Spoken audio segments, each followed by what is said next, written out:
bahwa baru-baru ini Bu Sri Mulyani selaku Menteri Keuangan telah mengklaim bahwa ekonomi Indonesia telah mengalahkan ekonomi Malaysia dan Thailand. Percaya atau tidak? Indonesia relatif masih terjaga. Kalau kita lihat beberapa negara seperti Malaysia ini penurunannya cukup tajam dari tahun lalu kuartal 2 2024 hingga sekarang kuartal 1 penurunannya menurun cukup tajam.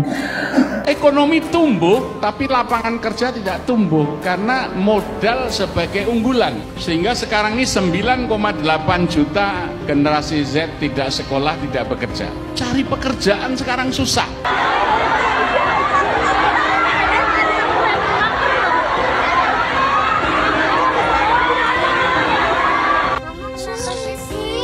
Lihat orang nyari kerja.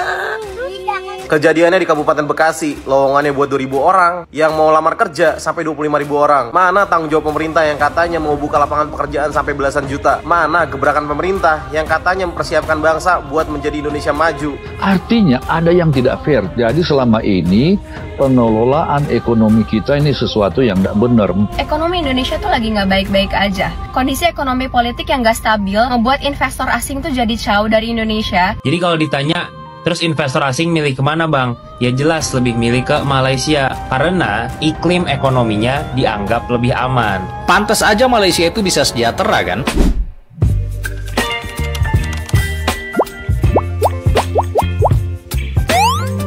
Halo teman-teman semua, kembali lagi bareng aku, Ria Oktorina. Ada kabar baru nih yang cukup bikin semangat, sekaligus ya sedikit mengundang tanya. Tahu nggak, baru-baru ini ada klaim penting dari Menteri Keuangan kita, Bu Sri Mulyani. Beliau bilang bahwa ekonomi Indonesia sekarang ini udah ngalahin Malaysia dan Thailand. Wah, ini sih kalau beneran kita patut bangga ya. Tapi, yuk kita bahas pelan-pelan, jangan buru-buru seneng dulu. Karena di balik angka-angka ini, ada banyak hal yang harus kita pahami bareng-bareng. Bahwa baru-baru ini Bu Sri Mulyani selaku Menteri Keuangan telah mengklaim bahwa ekonomi Indonesia telah mengalahkan ekonomi Malaysia dan Thailand. Percaya atau tidak? Simak dulu deh.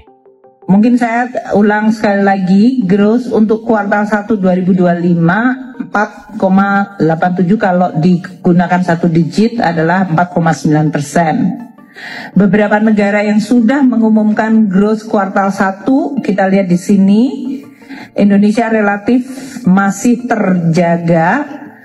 Vietnam masih di 6,9, Cina masih di 5,4%, Filipina di 5,4, kita di 4,9, Malaysia di 4,4%. Ini pertumbuhan kuartal 1 2025. Kalau kita lihat beberapa negara seperti Malaysia ini penurunannya cukup tajam dari tahun lalu kuartal 2 2024 hingga sekarang kuartal 1 penurunannya menurun cukup tajam. Daya saing ekonomi Indonesia terus merosot kerana kos pelaburan yang tinggi dan kekurangan tenaga kerja mahir. Memetik Jakarta Globe, pengarah ekonomi digital di Pusat Kajian Ekonomi dan Undang-Undang, Nailatul Huda berkata, caj haram dan gangguan dari pihak tempatan juga menyukarkan suasana perniagaan di negara itu. Ujarnya keadaan ini menyebabkan Indonesia digelar negara yang mempunyai kos tinggi sekaligus menjadi faktor menakutkan pelabur tempatan dan juga asing. Ekonomi tumbuh tapi lapangan kerja tidak tumbuh karena modal sebagai unggulan, sehingga sekarang ini 9,8 juta generasi Z tidak sekolah, tidak bekerja. Cari pekerjaan sekarang susah, sampai Pak Jokowi harus mencarikan pekerjaan untuk anaknya.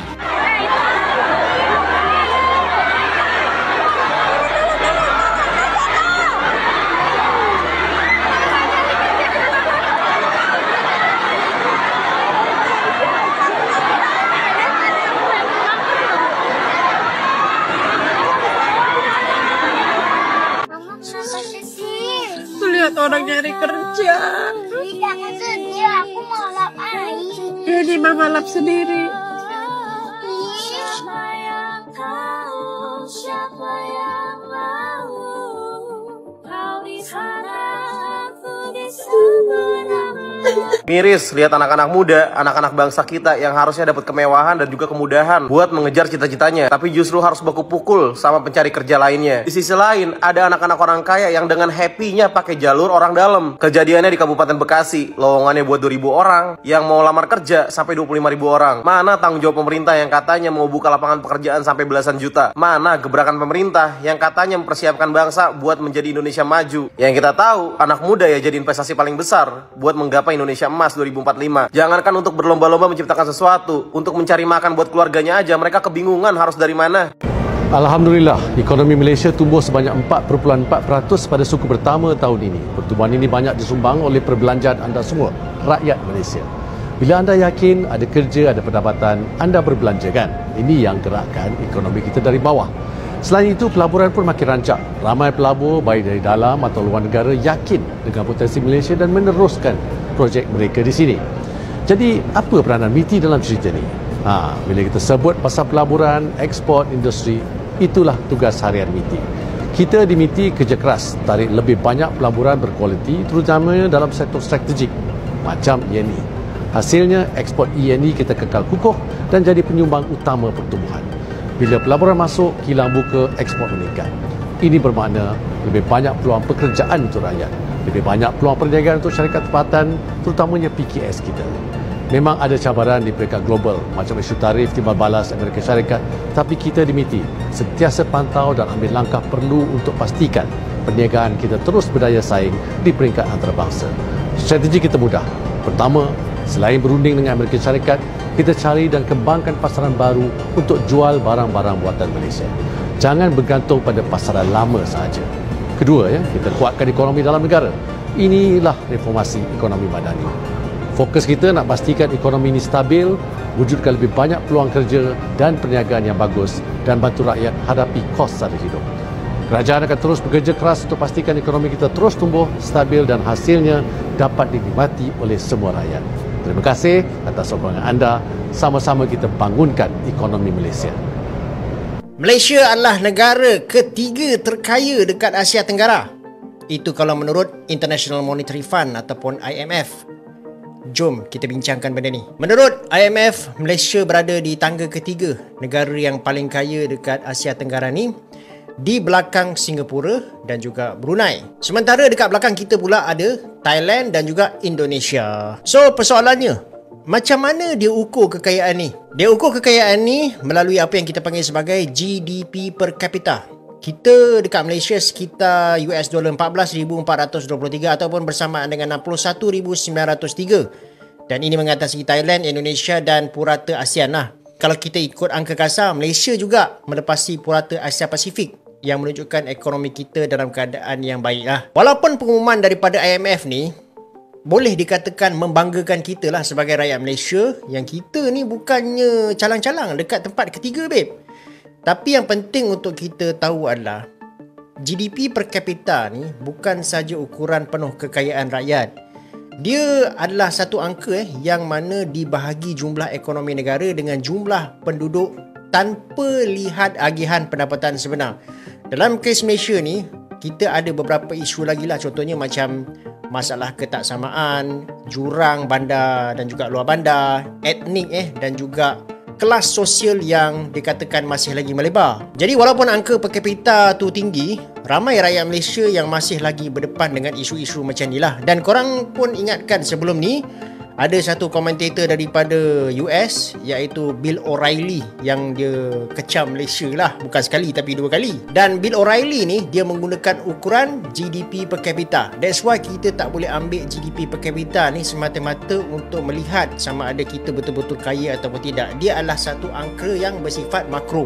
Dan lagi satu cabaran bagi ekonomi Malaysia ni juga, kita boleh dikatakan bergantung kepada sektor tertentu. Sebahagian besar kita punya kekuatan GDP ni datang daripada komoditi macam minyak dan gas dan juga ekspor elektrik dan elektronik. Kalau harga minyak jatuh ataupun permintaan global merosot, angka GDP ni pun boleh tergelincir dengan cepat juga. Jadi kesimpulannya, ya, kita boleh bangga yang Malaysia ni berada dekat tempat ketiga Asia Tenggara. Tapi kita jangan terlalu selesa dengan angka ni sebab kita mesti memfokus juga kepada jurang ataupun ketidaksamaan dan pastikan kekayaan tu sampai semua kepada rakyat bawahan. Malaysia itu rakyatnya itu berpendapatan jauh lebih di atas kita secara umum ya. Artinya mulai dari paling bawah sampai di atas. Tapi biaya hidup mereka itu murah.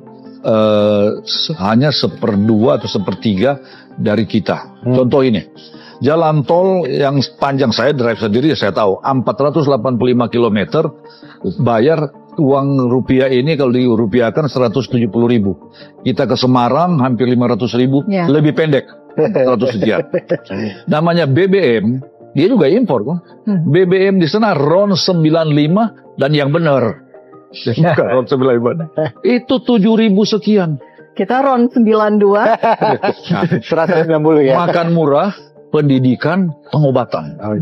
Artinya ada yang tidak fair. Jadi selama ini pengelolaan ekonomi kita ini sesuatu yang tidak benar. Pantas aja Malaysia itu bisa sejahtera kan? Karena pajak mobilnya, khususnya Avanza nih, di Indonesia itu mencapai 4 juta rupiah. Sedangkan di Malaysia cuma 385.000 rupiah. Padahal mobilnya sama persis. Kok bisa ya? Bedanya sejauh itu, Ri? Itu dia. Jadi di Indonesia ini, pajak kendaraan itu terdiri dari beberapa komponen. Banyak loh, ada pajak kendaraan bermotor, sumbangan wajib dana kecelakaan. Dan kalau mobilnya ganti nama pemilik alias balik nama, itu bisa ngeluarin jutaan rupiah. Bedanya kalau di Malaysia nih, pajaknya itu sederhana banget. Pajaknya cuma dihitung dari kapasitas mesin mobil dan biayanya murah banget. Balik nama cuma sekitar 500.000 rupiah. Jadi nggak heran, pajak mereka ringan banget dibandingkan Indonesia. Tapi kenapa pajak di Indonesia itu sangat berat? Jadi alasannya, pajak kendaraan itu jadi sumber utama pendapatan untuk pemerintah daerah. Jadi pemerintah pengen mengendalikan jumlah kendaraan biar nggak bikin macet dan polusi. Nah masalahnya, sistem perpajakan kita juga udah lama nggak diperbarui. Wow, luar biasa guys Malaysia ya. Di Malaysia itu juga ada mobil Avanza guys. Dan pajaknya teman-teman lihat di sini. Pajak tahunan mobil Avanza kayak gini nih di Malaysia guys. Itu cuman sekitar 300.000, 300 sampai 400.000 ya. 100 sampai 120 ringgit ya. Nah, sementara di Indonesia, pajak Avanza yang modelan kayak gini itu 3 jutaan guys. Luar biasa. Pajak di Indonesia itu 10 kali lipat ya, lebih mahal daripada negara tetangga Malaysia. Tapi guys, fasilitas yang kita dapatkan 10 kali lebih jelek daripada negara tetangga. Luar biasa Konoha. Hidup Konoha. Baru sebulan di Malaysia, nilai rupiah makin gak ada harganya. Pasti lu nanya, Bang, kenapa sih bisa begitu? Jadi, salah satu alasannya adalah karena Indonesia punya utang luar negeri yang lebih gede. Dan mayoritas dibayar pakai dolar. Nah, karena banyak butuh dolar, jadi permintaan dolar naik. Otomatis rupiah turun. Sementara Malaysia mereka jaga utang lebih terkendali dan ekspornya juga kuat, jadi ringgit lebih stabil. Kemudian Malaysia juga punya cadangan devisa yang lebih tinggi per kapita dan suku bunga mereka juga sering lebih menarik buat investor. Jadi kalau ditanya, terus investor asing milih kemana bang? Ya jelas lebih milih ke Malaysia karena iklim ekonominya dianggap lebih aman.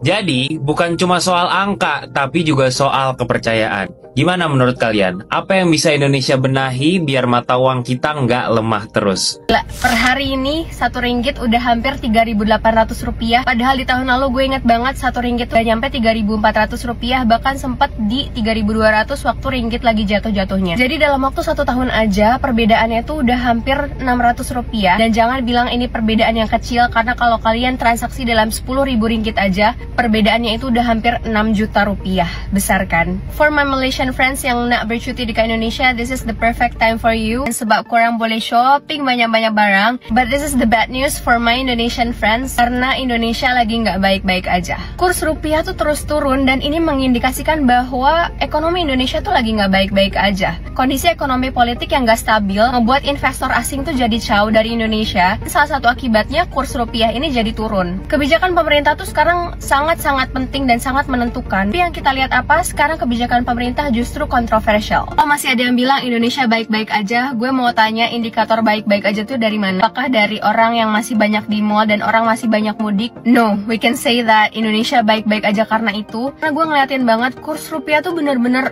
trennya kayak begini. Even $1 sekarang udah nyentuh 17.000. Jadi No, we're not in the good situation. So for my fellow Indonesian friends yang masih berakal sehat, tighten your belt, berhemat dulu, karena kita nggak tahu kondisi ke depan itu akan semakin buruknya kayak gimana. For my Malaysian friends, if korang nak bercuti dekat Indonesia, saya sangat alu-alukan korang untuk datang. Korang boleh banyak-banyak shopping dekat sini sebab kurs kita orang tengah turun. Ekonomi and politics tu je yang teruk gila dekat sini. Kurang tepat ketika sebagian orang bilang bahwa hutang luar negeri kita masih di bawah kontrol, bahkan lebih baik dari Malaysia. Itu nggak tepat, karena kita sudah termasuk kategori rentan. Malaysia misalkan hutangnya cukup banyak, tapi mereka industrinya kuat. Itu betul. Sehingga hutang sebanyak apapun, tapi mereka bisa terus berinvestasi, produktivitas mereka ditopang oleh industri. Sedangkan di Indonesia, industri kita justru menurun. 18% kontribusinya. Dan saat ini kita bergantung pada ekspor batu bara. Hanya ekstraktif yang pertumbuhannya tidak akan sustain. Karena suatu saat batu bara akan habis. Nanti ketika batu bara habis, kita membiayai hutang ini pakai uang dari mana? Nah, kalau Jepang, Malaysia, hutang rasio mereka tinggi, mereka punya industri yang kuat. Sehingga ekonomi mereka itu udah ekonomi masa depan. Dan ditopang oleh industri manufaktur yang berkelanjutan ya. Karena kalau kita bergantung pada industri ekstraktif, sampai kapan? Karena batu bara akan declining dalam beberapa dekade ke depan. Jadi, gini teman-teman, di kuartal pertama tahun 2025 ini, Indonesia katanya berhasil tumbuh sebesar 4,9%. Dan Bu Sri Mulyani pun bilang, ini bukan sekadar angka statistik doang, tapi juga bentuk bahwa Indonesia itu bukan negara kecil yang gampang diremehkan. Bayangin aja ya, saat raksasa-raksasa ekonomi lagi kepayahan, kita justru maju. Kalau kata Bu Menteri, ini bukan cuma kemenangan ekonomi, tapi kemenangan harga diri bangsa. Keren ya? Tapi tunggu dulu, kita juga perlu jujur dan sadar bahwa pertumbuhan ekonomi nggak selalu dirasain langsung sama semua orang. Pertumbuhan 4,9% itu bagus, tapi di lapangan masih banyak yang ngeluh soal pengangguran, PHK, dan investor yang ragu masuk ke Indonesia. Masih banyak perusahaan yang malah tutup atau pindah ke luar negeri. Investor asing juga masih hati-hati banget. Jadi, walaupun pertumbuhan kita lebih tinggi dari Malaysia atau Thailand, tapi kalau masalah-masalah di dalam negeri belum beres, ya tetap aja hasilnya belum maksimal. Sementara itu, Malaysia justru makin stabil dalam menarik investor besar kayak Google, Apple, Microsoft, dan lain-lain. Itu artinya lapangan kerja di Malaysia makin terbuka. Bukan cuma buat warga mereka, tapi juga buat banyak tenaga kerja asing. Nah, ini yang harus kita kejar. Jangan sampai kita cuma puas karena angkanya lebih tinggi, tapi lupa memperbaiki akar masalah di lapangan, kesempatan kerja, syarat rekrutmen yang berat, dan ketimpangan lapangan kerja. Makanya, aku pribadi berharap banget pemerintah kita bisa lebih fokus ke perbaikan struktural di sektor tenaga kerja. Jangan cuma bangga duluan karena angka pertumbuhan tinggi, tapi harus pastikan bahwa rakyat benar-benar merasakan dampaknya. Jadi, teman-teman, boleh dong kita bangga, tapi jangan cepat puas. Karena ujung dari semua ini bukan cuma soal ngalahin Malaysia atau Thailand, tapi soal bagaimana rakyat Indonesia bisa hidup lebih baik, punya kerjaan yang layak, dan masa depan yang pasti. Aku, Ria Oktorina, terima kasih udah dengerin sampai akhir. Baby,